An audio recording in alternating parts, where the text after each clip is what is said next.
Lidhur me pyetjet se apo e heton PSRK këtë kallëzim penal dhe çfarë veprime ka ndërmarrë deri më tani, zyrtarja për komunikimin me publikun Arbnora Luta është përgjigjur kështu.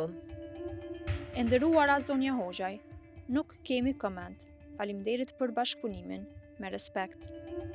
Lidhur me pretendimet për kurdisje të tenderëve, Zheqi beson se janë të përfshirë edhe anëtarët e OSHP-s, përkatësisht ushtruesi i detyrës, Isa Hasani.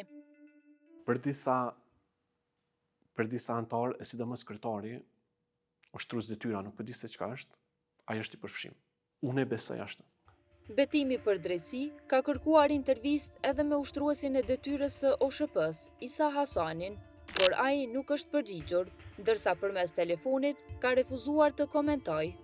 Albiona, na ju kanë kthy përgjigje se keni dërguar email, ju kanë kthy përgjigje, vendimet e OSHP-s na nuk I komenton. Tash është gjykata, ai ka drejt të ankon gjykatë, kështu që nëse keni diçka që s'moj më dhon përgjigje, shuni email prap konkretisht diçka më pyetje, besoj që administrata ju kthen përgjigje. Jo, meqense ju kanë përmend me emër direkt që besojnë që jeni kanë të përfshirë favorizimin e kompanisë tjetër, andaj pashtë arsyeshme më ju pyet edhe juve direkt.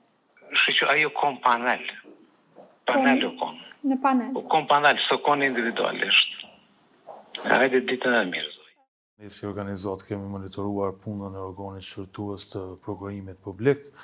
Ajo që mund të themi është defekti më I madh I këtij institucioni, fakti që për shumicën e ankesave ka vonesa jashtëzakonisht të mëdha, edhe elementi tjetër shumë I rëndësishëm që dëshmon jo efikasitetin e punës së OSHP-s është që vendimet e organit shërtues të prokurimit në shumë raste janë kundërshtim me mendimin të cilin e jep paraprakisht eksperti shërtues. Kjo dëshmon që aktualisht në organin shërtues të prokurimit nuk ka konsistencë të qartë në aspektin e vendimarrjes.